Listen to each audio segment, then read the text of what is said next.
일본 열도 남동쪽에는 류큐 제도라고 하는 섬들의 집합체가 있습니다. 군도라고 하죠. 제도라고도 하고요. 이 류큐 제도에 오키나와라는 도시가 있습니다.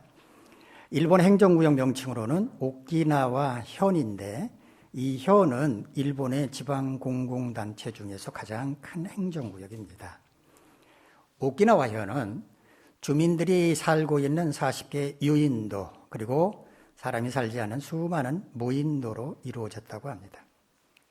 과거 이곳에는 류큐 왕국이 자리 잡고 있었는데, 우리나라 고려시대 때, 태조 왕건 때는 이 류큐 왕국이 스스로 우리를 찾아와가지고 우리는 당신들의 속국입니다 라고 자처했다고도 전해집니다.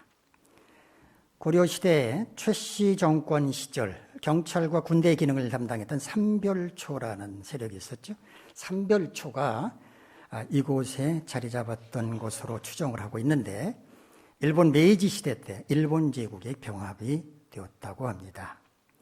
태평양 전쟁 때는 일본군과 미군 간의 치열한 전투가 벌어졌던 곳이기도 한데요. 양쪽 모두가 다 엄청난 사상자를 낸 후에 결국은 미군이 점령을 하게 됐는데, 1972년 미국이 일본에 반환을 함으로써 일본 영토가 됐다고 합니다. 오키나와는 우리나라 국민들이 여행을 자주 가는 곳이기도 한데요. 관광 명소이기도 한데, 인천공항에서 2시간 반 정도면 도착을 하는 아주 가까운 곳입니다. 그러나 사실은 오키나와가 유명해진 것은 따로 있습니다. 바로 세계 최고의 장수촌으로 알려졌기 때문입니다. 한때 전 세계 언론, 그리고 장수를 연구하는 학자들이 앞다투어서 오키나와를 찾아가서 장수의 비결이 도대체 뭔지를 분석하고 소개하기도 했습니다. 그런데 오키나와는 이제 더 이상 세계 최고의 장수촌이 아니라고 합니다. 일본 후생노동성이 발표한 2021년도 평균 수명을 보면 오키나와 남성 평균 수명은 전국 47개 광역자치단체 가운데 36위를 기록하면서 하위에 머물렀다고 합니다. 세계 최고의 장수촌이었던 오키나와가 어쩌다가 이렇게 추락하고 말았을까요? 오키나와 사람들은 본래 채소와 해산물 위주의 식사를 했다고 합니다. 또 오키나와 사람들에게는 세계적으로 유명한 이름인데요, 하라하치부라고 하는 특유의 독특한 식사법이 있었다고 합니다. 이 하라하치부는 포만감이 80%, 핫지부, 8할 80%까지만 되면 그만 먹어야지, 만족하고 숟가락을 놓는 그런 식사법이었다고 합니다. 또 이들에게는 계모임 성격의 모아이라고 하는 그룹이 있었는데, 대여섯 명의 친구들이 죽을 때까지 교제를 하면서 이렇게 친분을 나누는 그런 모임이라고 합니다. 장수학자들은 가족과 친구, 이웃 간의 집단적 소속감과 끈끈한 우애가 장수 문화를 형성했다고 분석을 했습니다. 이랬던 오키나와인데, 미군이 장기간 그곳에 주둔을 하면서 서구식 식사 문화 등의 영향으로 변화가 시작됐다고 합니다. 맥도날드, KFC 같은 패스트푸드점이 급속히 늘어났고, 스팸 같은 통조림 고기 섭취도 증가했다고 합니다. 자동차 보급이 들면서 운동 부족 현상도 뒤따랐고, 남성 비만율은 일본에서 가장 높았으며 당뇨병으로 사망하는 사람들도 일본 평균보다 높아졌다고 합니다. 아시아 사람하고 서양 사람은 유전자가 다르다고 전문가들은 말합니다. 아시아 사람들은 수십만 년 동안 곡류, 채소, 식이섬유 위주의 식사를 해왔기 때문에 유전자도 거기에 맞게 발달되었다는 것입니다.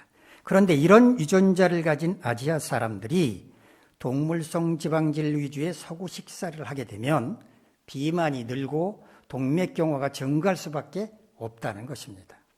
다시 말하면 만약에 오키나와 사람들이 채소와 해산물 위주의 고유한 식습관과 생활습관을 끝까지 잘 지켰더라면 세계 최고의 장수촌이라고 하는 명예를 지킬 수 있었을 텐데 무분별하게 서구식 식습관과 생활습관을 따름으로써 자신들의 고유한 유전자에 어긋나는 삶을 살게 되었고 그 결과 건강 수명이 급격하게 줄어들고 말았다는 겁니다. 송충이는 솔잎을 먹어야 한다라는 말이 있습니다. 언제 이런 말을 합니까?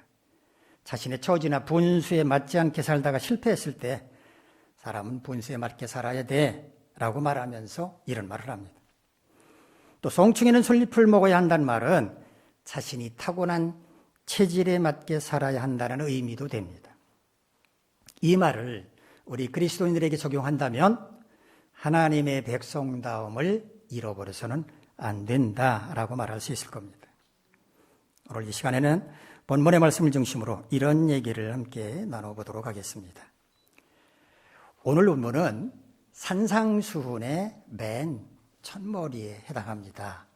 산상수훈이란 한자 말이지만 예수 그리스도께서 갈릴리 호숫가에 있는 산 위에 올라가서 교훈을 내려주셨다. 그런 의미입니다. 산상수훈.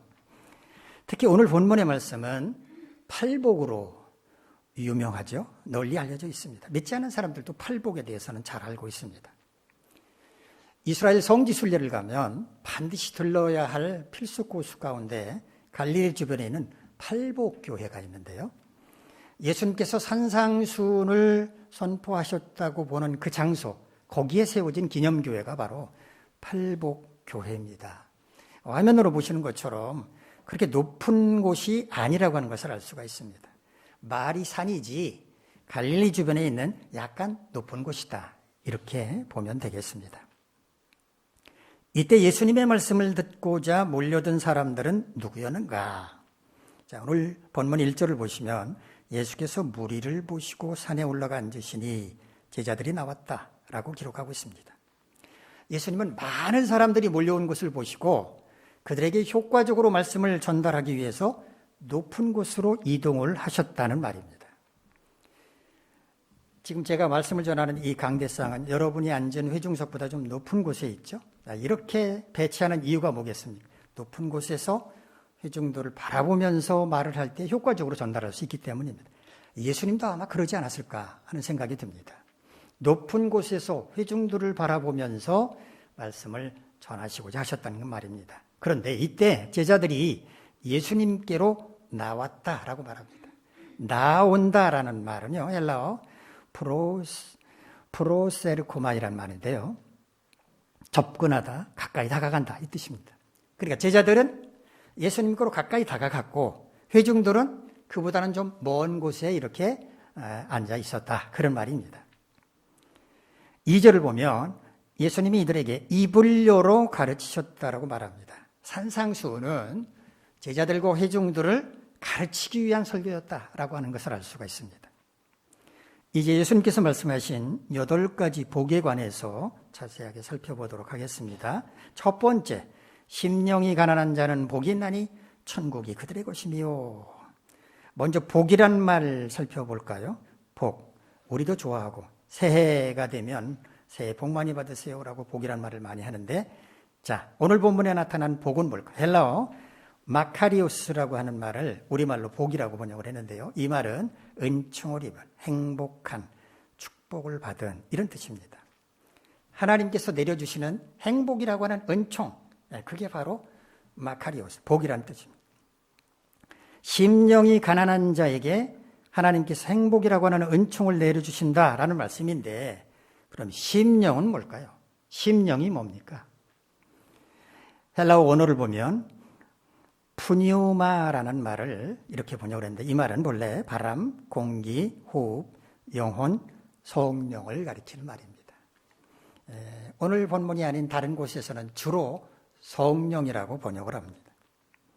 오늘 본문에서는 심령이라고 하기보다는 영혼이라는 말로 번역하는 것이 맞겠습니다. 그러면 영혼이 가난하다는 말은 무슨 뜻일까요? 가난하다. 헬라어 푸토코스라는 말은요, 거지같이 구걸하는, 가난한, 비천한 것을 가리킵니다. 거지는 생존하기 위해서 구걸을 하죠. 구걸하지 않으면 먹고 살아갈 방법이 없으니까 구걸을 하며 돌아다닙니다. 먹고 살기 위해서. 고지근성이라는 말 들어보셨죠? 무슨 일을 하든지 다른 사람이 도움을 받으려는 태도를 고지근성이라고 하는데요. 마치 자기 자신은 다른 사람이 도움을 받는 게 당연하다는 듯이 아무렇지도 않게 손을 벌리는 사람을 보고 고지근성이 있다라고 말을 합니다. 자, 그렇다면 영적으로 고지와 같다는 것은 무슨 뜻일까요? 만약에 우리의 영혼이 가진 게 아무것도 없어서 거지처럼 가진 게 아무것도 없어서 허전하다. 그러면 어떻게 할까요? 채우려고 노력을 하지 않겠습니까? 허전하니까 이 속을 채우려고 노력을 할 것입니다. 자, 그러면 우리의 영혼의 갈급함 누가 채웁니까? 우리 스스로 채울 수 있습니까? 그럴 수 없습니다. 우리의 영혼의 갈급함을 채울 수 있는 분은 오직 하나님뿐입니다. 이쯤 되면 심령이 가난한 자고 복이 있다는 말의 의미를 짐작하실 거라고 생각이 됩니다. 영적인 갈급함을 채우기 위해서 하나님을 찾는 자, 그에게 복이 있다, 그런 뜻입니다. 그런 사람에게는 어떤 복이 있는가? 천국이 그들의 것이라고 말씀하십니다. 천국이라는 말 우리 참 많이 하죠. 천국은 헬라어 원어로 보면 바실리아 톤 우라노이라는 뜻인데요. 바실리아, 왕국이라는 뜻이고, 우라노스, 하늘, 하늘의 왕국이라는 뜻입니다. 천국이 그들의 것이다라는 말을 헬라어 원문 성경으로 보면 직역하면 뭐냐? 그들은 천국에 있다라는 뜻입니다. 앞으로 나중에 천국에 갈 거야, 그 소리가 아니라 너희들은 지금 천국에 있다. 다시 말하면 천국 백성의 자격이 있다는 뜻이었습니다. 영적인 갈급함을 채우기 위해서 마치 거지와 같이 하나님을 사모하고 하나님을 가까이 하는 사람은 하나님께서 천국 백성의 자격을 주실 것이니 이 얼마나 행복하냐, 그 뜻입니다. 두 번째, 애통하는 자는 복이 있나니 그들이 위로를 받을 것이니요. 애통하다, 헬라어 펜데오란 말을 번역을 한 겁니다. 슬퍼하다, 양심의 가책을 느끼다, 탄식한다는 뜻입니다. 그러면 도대체 뭘 애통해야 한다는 뜻일까요? 세상적인 일로 애통해야 한다는 뜻은 아니었을 것입니다. 왜냐하면 지금 천국 백성의 자격에 대해서 말하고 있기 때문입니다. 여기에서 애통해야 하는 것은 천국 백성답게 살아갈 때 만나게 되는 여러 가지 어려움들에 대해서 슬퍼하고 탄식하고 또 양심의 가책을 느낀다, 그런 뜻입니다.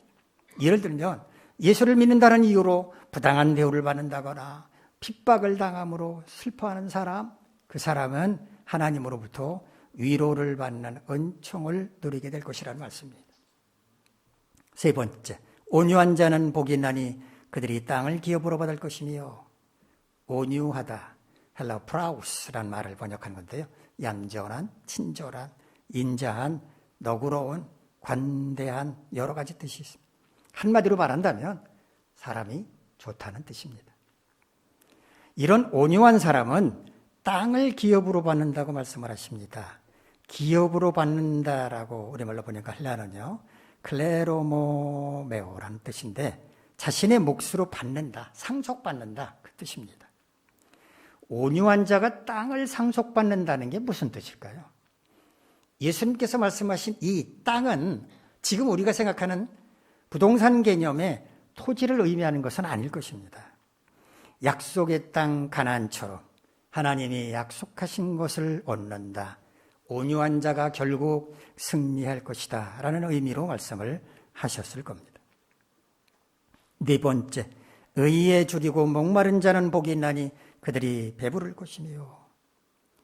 줄이고 목마른 사람, 갈증을 느끼는 사람, 지금 배가 고파 죽겠던 사람, 이런 사람은 어떻게 행동하겠습니까? 어떤 방법으로든지 어떻게 해서든지 물을 마시려고 할 것이고 줄인 배를 채우려고 할 것 아닙니까? 의에 줄이고 목마르다라고 하는 것은 그만큼 간절하게 의로워지려고 노력한다는 뜻입니다. 그러면 의가 뭡니까? 의. 헬라어 원어를 보면 디카요슈네란 말인데요.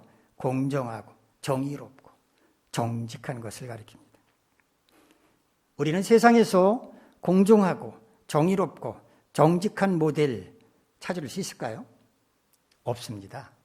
타락한 인간 가운데서는 이런 모델을 찾을 수가 없습니다. 의로움, 디카요 시인의 이 의로움은 하나님의 성품을 가리킵니다. 따라서 의에 줄이고 목마르다라고 하는 것은 하나님의 의로움을 닮아가려고 힘쓴다는 말입니다. 그런 자들이 배부를 것이라는 말은 무슨 의미일까요? 하나님처럼 그렇게 노력을 하면 하나님처럼 의로워질 수 있을 것이다 라는 말입니다. 다섯 번째입니다. 긍휼히 여기는 자는 복이 있나니 그들이 긍휼히 여김을 받을 것이며, 긍휼히 여기다, 헬라어 엘레오를 번역한 건데요, 동정심을 갖다, 불쌍히 여기다, 자비를 베푼다는 뜻입니다. 누군가를 불쌍히 여기는 사람은 하나님으로부터 그와 같이 불쌍히 여김을 받을 것이다라는 말입니다. 베푼 대로 받는다는 것입니다. 여섯 번째입니다. 마음이 청결한 자는 복이 있나니 그들이 하나님을 볼 것이며, 앞에서는 심령이라고 말을 했죠. 근데 여기는 마음이라고 말을 했습니다. 마음은, 이스라엘 사람들은 마음에 감정, 욕망, 충동 이런 것들이 자리 잡고 있다고 생각을 했습니다. 그러므로 마음이 청결하다는 것은 무슨 뜻이겠습니까? 마음속에 미움, 분노, 원망과 같은 나쁜 감정들이나 탐욕 이런 것들이 없는 깨끗한 상태라는 겁니다. 이처럼 마음이 깨끗한 사람은 하나님을 볼 것이라고 말씀하십니다. 하나님을 본다. 이게 무슨 의미일까요? 헬라어 옵타노란 말은요, 나타나다, 보인다라는 뜻입니다. 그러나 하나님은 우리 눈으로 볼 수 있습니까? 영적인 하나님을 눈으로 본 자가 있습니까? 어떻게 우리가 하나님을 볼 수 있겠습니까? 여기서 하나님을 볼 것이다 라는 말은 조금 더 우리 이해하기 쉽게 번역을 한다면 하나님을 경험하게 될 것이다 라는 말이 맞습니다. 마음이 깨끗한 사람은 환상으로든 아니면 다른 방법으로든 아, 맞다, 하나님이 살아계시는구나, 하나님을 경험할 수 있게 된다라는 말입니다. 일곱 번째, 화평하게 하는 자는 복이 있나니 그들이 하나님의 아들이라 일컬음을 받을 것이며, 화평하게 한다라는 말은요, 합성어입니다. 헬라어 에이레노포이스란 말인데, 이 말은 평화를 뜻한 에이레네라는 말하고요, 행한다라는 뜻을 가진 포이에오라는 말이 합쳐진 것입니다. 평화를 만드는 것, 서로 조정을 해나가는 것을 가리킵니다. 성령은 믿는 자들을 하나 되게 만듭니다. 그러나 마귀는 갈갈이 찢겨 분열되게 만듭니다. 거짓말로 이간질해서 서로 등지게 만들고 서로를 공격함으로써 공동체가 무너지게 만듭니다. 교회 공동체는 하나됨이 생명과도 같은데 마귀에게 사로잡히게 되면 갈기갈기 찢겨서 싸움이나 일삼다가 결국은 무너지고 맙니다. 그러나 화평하게 하는 자, 평화를 만드는 자는 하나님의 자녀라고 불릴 것이라고 말씀하십니다. 하나님의 자녀, 즉 천국 백성은 분열이 아닌 평화를 만드는 사람이라고 말씀을 하신 것입니다. 마지막 여덟 번째, 의를 위하여 박해를 받은 자는 복이 있나니 천국이 그들의 곳입니다. 앞에서는 하나님처럼 의롭게 되려고 애쓰는 것을 말씀하셨다면 여기서는 의롭게 살다가 박해를 받는 상황을 말씀하신 겁니다. 스스로 의로워지려고 애쓰기만 하는 게 아니라 의롭게 살기 위해서 힘쓰다가 박해를 당하는 사람이 있다면 천국은 그들의 것이라고 말씀하신 겁니다.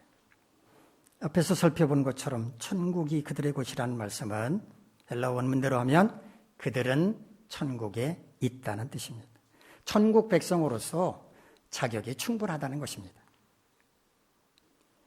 예수님께서 산 위에서 제자들에게 또 우리에게 말씀하신 팔복에 관해서 자세하게 살펴봤습니다만 전체적으로 보면 이 팔복의 말씀은 천국 백성이 갖추고 있어야 할 자질에 관한 것이라고 말할 수 있습니다. 이런 자질을 갖춘 사람만이 천국에 갈 수 있다는 말입니다. 이 시간에는 예수님께서 말씀하신 팔복을 우리 삶에 적용하기 쉽도록 몇 가지로 압축을 해서 여러분께 제시해 드리도록 하겠습니다. 우리가 천국 백성답게 살려면 어떻게 해야 하는가? 첫째, 주님의 마음을 품고 살아야 합니다. 사람마다 마음이 있습니다. 이 마음은 그의 삶에 엄청난 영향을 미칩니다. 옳고 바른 마음을 품고 살면 그런 인생을 살 수 있겠지만 그런 마음을 품게 되면 그 인생은 망가지고 맙니다. 그래서 솔로몬도 잠언 4장 23절에서 모든 지킬 만한 것 중에 네 마음을 지키라. 생명의 근원이 이에서 남이라 라고 말한 것입니다. 우리 마음의 주인은 우리 자신입니다. 불교 경전 화엄경에는 일체유심조라고 하는 말이 나온답니다. 모든 것은 오로지 마음이 만들어낸다 라는 뜻입니다. 그래서 무슨 일이든 마음 먹기 달렸다라고 말하기도 합니다. 그렇다면 우리 마음의 주인을 바꾸면 어떻게 될까요? 마음의 주인 자리를 주님께 내어드린다면 어떤 일이 벌어질까요? 우리는 주님이 원하시는 삶, 주님이 기뻐하시는 삶, 주님께 영광을 올려드리는 삶을 살 수 있게 될 것입니다. 주님이 우리의 마음을 주장하실 것이기 때문입니다. 주님을 마음의 주인 자리에 모시게 되면 우리의 마음은 깨끗해질 것입니다. 교만함과 탐욕과 시기와 원망과 불평등, 온갖 나쁜 마음들은 자연스럽게 사라지게 될 것입니다. 또한 우리가 지은 죄에 대해서 통해 자복할 수 있을 것입니다. 주님이 죄를 바라보게 하시고 회개하도록 이끌실 것이기 때문입니다. 죄를 짓고 살면서도 죄가 죄인 줄도 모른 채 뻔뻔하게 살아가는 사람이 얼마나 많습니까? 자칭 그리스도인이라고 하는 사람들 가운데서도 죄와 더불어 살아가고 있는 사람들 많이 있습니다. 그러나 주님의 마음을 품고 사는 사람은 그렇지 않습니다. 주님이 통해 자복하게 하시기 때문입니다. 주님의 마음을 품지 않은 사람은 천국 백성이 아닙니다. 여러분은 천국 백성답게 주님의 마음을 품고 사시기를 바랍니다. 둘째, 천국 백성답게 살려면 떳떳하게 살아야 합니다. 떳떳하다는 말은 굽힐 것이 없이 당당하다는 뜻입니다. 언제 어디서나 떳떳하게 살려면 옳고 바르게 살아야 합니다. 오늘 본문의 말씀대로 표현한다면 의롭게 사는 것입니다. 아파트에 살고 있는 사람이라면 어린아이들이 집안에서 뛰어다니지 않도록 잘 타일러야 합니다. 우리 집 바닥이 밑에 집에 천정이거든. 그러니까 네가 여기서 뛰면 밑에 집은 시끄러워. 이렇게 아이가 알아들을 수 있도록 잘 가르쳐야 합니다. 근데 요즘 젊은 부모들은 도무지 아이들을 통제하지 않습니다. 아무리 자기 집안에서 무엇을 하든지 자유하지만 집안에서 피운 담배 연기는 위쪽으로 올라갈 수밖에 없습니다. 베란다에서 창문을 열고 피우든지 화장실에서 피우든지 이웃집에 피해를 줄 수밖에 없는 겁니다. 제발 좀 담배 좀 피우지 마세요. 안내방송을 하고 엘리베이터에 오소문을 써붙여놔도 아랑곳하지 않은 채 담배를 피워대는 사람들이 있습니다. 깊은 밤에 한밤중에 집기를 집어던지거나 부수면서 큰 소리로 싸움으로써 이웃집의 수면을 방해하는 사람들도 있습니다. 아니 초저녁에 싸우지. 그러면 TV 소리에 묻혀서 그냥 지나갈 텐데 단잠자는 깊은 밤중에 싸우는지 모르겠습니다. 우리 교회 앞에는 버스 정류장이 있어서 이동하는 사람들이 많은데요. 화단에 쓰레기를 버리고 오는 사람들 참 많습니다. 어떤 사람은 교회 출입문에 있는 캐노피, 이렇게 햇빛 가리게, 비 가리게 있는 요 바로 앞까지 와가지고 담배를 피우고 바닥에 비벼꾸고 그냥 가버립니다. 이런 사람들, 아이들이 쿵쾅거리면서 뛰어다니게 내버려두거나 집안에서 담배를 피우거나 한밤중에 부부싸움을 벌임으로써 윗집 아랫집에 피해를 주는 사람들, 교회 화단에 쓰레기 함부로 버리는 사람들은 떳떳하게 사는 사람이라고 말할 수가 없습니다. 하나님의 백성인 우리는 세상에서도 떳떳하게 살아야 합니다. 사람들로부터 손가락질 당하지 말아야 합니다. 정해진 규칙이나 법을 어기는 행위를 삼가야 하고 다른 사람에게 피해를 주는 행위도 해서는 안 됩니다. 음식점에서 아이들이 제멋대로 이리저리 뛰어다니면서 사람들에게 불편함을 주거나 영업에 방해를 주고 있는데도 불구하고 부모가 그대로 방치하는 것을 볼 수 있는데, 우리 그리스도인은 그러면 안 됩니다. 아이에게 공공질서를 가르쳐줘야 합니다. 교회 내에서도 마찬가지입니다. 무슨 일을 하든지 옳고 바르게 해야 합니다. 특히 일반 평신도가 아니라 중직자라면 더 그래야 합니다. 누구에게서든지 옳고 바르다는 평가를 받을 수 있어야 합니다.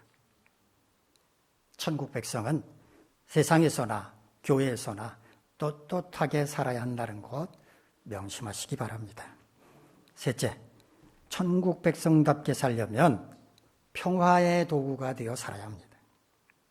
평화는 다툼이나 갈등이 없는 상태를 가리키는데, 서로 노력할 때 평화를 이룰 수 있습니다.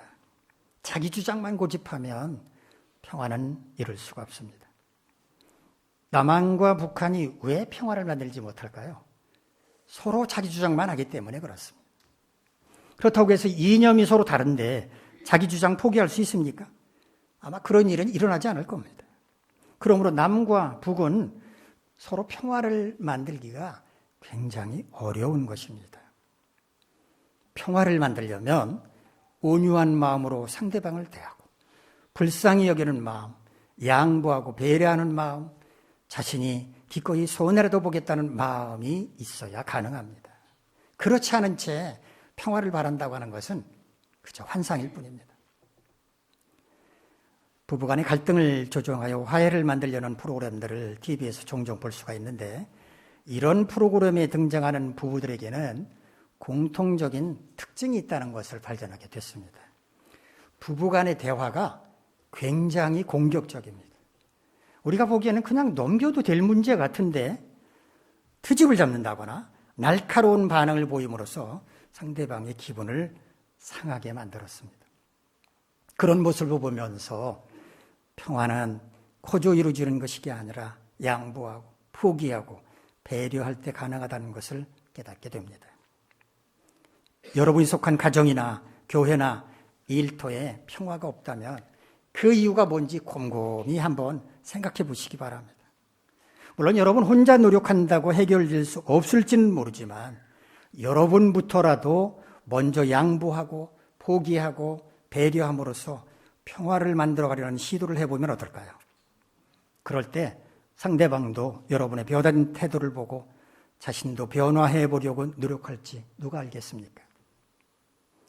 천국 백성은 평화를 사랑하기만 하는 사람도 아니고 평화를 누리기만 하는 사람도 아니라 스스로 평화를 만들어가는 도구가 되어 자신이 속한 공동체에 평화를 이루는 사람이라고 하는 것을 기억하시고 언제 어디서나 평화를 만드는 도구로 살아가시기를 바랍니다. 우리 모두는 장차 천국에 들어갈 사람입니다. 그것이 우리의 간절한 소망이기도 합니다.